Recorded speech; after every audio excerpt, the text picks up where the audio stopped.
Hi friends, మనకు తెలియకుండానే కొన్ని పదాలను వాక్యాలను వాడుతూ ఉంటాం.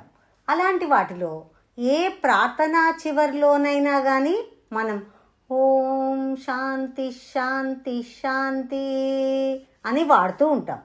మరి ఈ 3 సార్లు శాంతి శాంతి అని ఉచ్చరించడానికి గల కారణాలు ఏంటి? ఇలా ఉచ్చరించడం వల్ల కలిగే శుభాలేంటో మనం ఇప్పుడు చూద్దాం.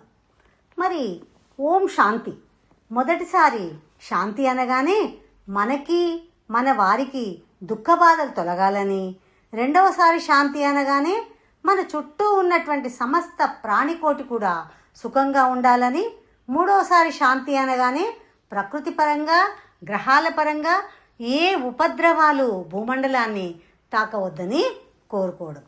అంతేకాకుండా ఈ 3 సార్లు శాంతి శాంతి అనడం ద్వారా 3 రకాలైనటువంటి బాధలు కూడా తొలగాలని భగవంతుని ప్రార్థించడం అన్నమాట. ఓం శాంతి, ఆధ్యాత్మిక తాపం చల్లారు కాక. ఓం శాంతి, భౌతిక తాపం చల్లారు కాక. ఓం శాంతి, అది దైవిక తాపం చల్లారుగాక అని. అయితే ఆధ్యాత్మిక తాపం అంటే ఏంటి? శరీరానికి సంబంధించినటువంటి వివిధ రకాలైనటువంటి రుగ్మతలు అంటే రోగాలు తొలగాలని. అదేవిధంగా భౌతిక తాపం అంటే దొంగలు మొదలైన వాటి వల్ల కలిగే బాధలు ప్రమాదాలు తొలగాలని.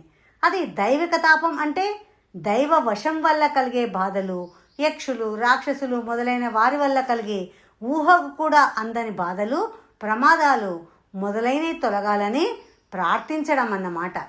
ఈ యొక్క ఓం శాంతి శాంతి అని 3 సార్లు చెప్పడంలో ఇంత అర్థం దాగి ఉంది. హాయ్ ఫ్రెండ్స్, అందుకే మనము ఏ శుభకార్యంలోనైనా ఏ మంత్రాన్ని ఉచ్చరించినప్పుడైనా మనం ఓం శాంతి అంటూ కోరుకుందాం. నమస్కారం, మీ వనజ బలుసాని.